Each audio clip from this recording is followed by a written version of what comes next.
बिस्मिल्लाहिर्रहमानिर्रहीम। मुसलमानों पर 7 किस्म की चीज़ों पर खुम्स निकालना वाजिब है। इन चीज़ों में से चंद ये हैं, मसलन अगर किसी को ज़मीन, कान, समंदर या किसी भी ऐसी जगह से ख़जाना मिले तो उस पर उसे खुम्स देना होगा। अभी हम अमूमी तौर पर इजाफ़ी आमदन पर अदा करने वाले खुम्स के बारे में बात करेंगे।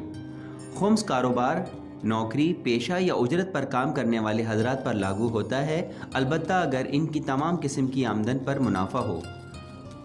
मुअय्यन किए गए साल के आखिर में पहले मुसलमान अपनी सालाना आमदनी का हिसाब लगाता है, फिर इसके बाद साल के तमाम खर्चों का हिसाब करके सालाना आमदनी से नफ़ी करता है। आखिर में जो रकम बचेगी वो मुनाफा या इजाफ़ी आमदन शुमार होगी।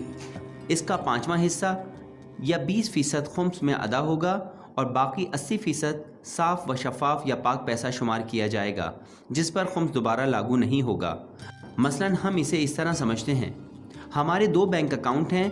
पहले बैंक अकाउंट में एक साल के दौरान कमाई गई आमदनी $2000 मौजूद है, जबकि हमारे दूसरे बैंक अकाउंट में इसी साल के दौरान कमाई गई आमदनी $500 मौजूद हैं और इस साल की नकद रकम $500 भी आपके पास मौजूद हैं। ये तमाम मिलाकर साल के टोटल $3000 हो जाते हैं। इससे अब साल के खर्चे निकाल देते हैं। मसलन हमने इस साल $1000 किराए में अदा किए, $500 यूनिवर्सिटी की फ़ीस में, $200 कार इंश्योरेंस में और बाकी खर्चों में मसलन फ़ोन का बिल, खाना पीना, रोज़मर्रा के मामलात वगैरह में हमने $300 खर्च किए। ये तमाम खर्चे मिलाकर टोटल $2000 हो गए। इस तरह हमने इस साल में $3000 कमाए और $2000 खर्च किए। मुअय्यन किए गए साल के आखिर में हमारे पास $1000 रह गए, जो हमारी इजाफ़ी आमदन या बचत कहलाएगी।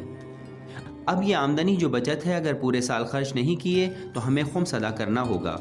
मुनाफे का 5वां हिस्सा या 20% खुम्स अदा होता है। $1000 का 20% $200 होंगे, जो खुम्स में अदा किए जाएंगे। बकाया $800 आपके पास ही रहेंगे। इस पर मज़ीद खुम्स अदा नहीं होगा अगर खर्च ना भी हो। नोट: अगर कमाई गई रकम को इसराफ के साथ खर्च किया गया तो इस खर्चे पर भी खुम्स वाजिब हो जाएगा। ऐसा क्यों?